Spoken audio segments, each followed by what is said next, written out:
I always use the First World War as the sort of, as the sort of line. And there was a Tommy before the First World War, and then that happened, and then there's a Tommy Shelby after the First World War, and he's the one that we meet at the beginning of Series 1. He looked at me the wrong way. It's not a good idea to look at Tommy Shelby the wrong way. The men that came back from that conflict were just devastated. And so there was this huge societal change where you had all these men who had witnessed war on a scale that we'd never sort of imagined. It's all right. It's all right. And of course, back then, they were just spat back into society with no help. For Tommy, I think what it did was he lost all faith. Religion is just a joke. Authority was just a joke. The establishment was a joke. Tommy was a clay kicker in the First World War, which is basically a tunneler. They tunneled under enemy lines and set explosives. And so it was the most claustrophobic, horrific, dark job you could possibly have. Like the worst of the worst, And he seems to turn that trauma into this kind of relentless ambition because he could have died at any point there. He's not afraid of death, so every day is just like for free, so why not?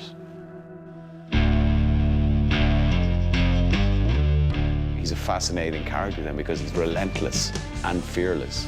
To encounter him as an enemy is pretty scary because of that lack of fear. There's no rest for me in this world.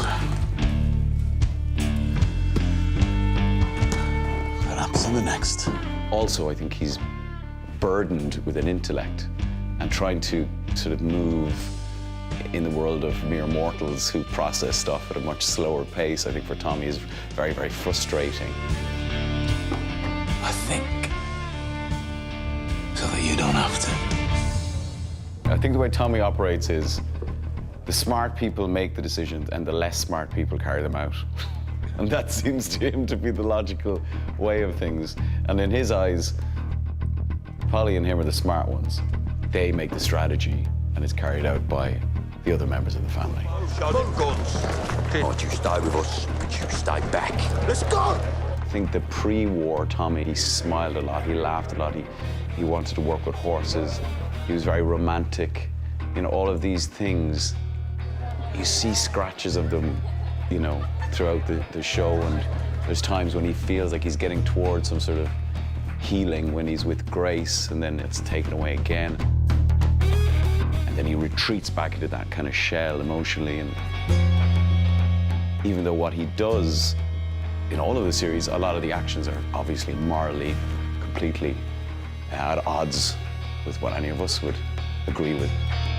That's why people are fascinated by him, because we see in him a magnified version of what all humans are like. And his goal, ultimately, to protect his family. People can identify with that. But I feel incredibly privileged to be part of a show that has incrementally improved season upon season. And I'm very proud that we've managed to do that.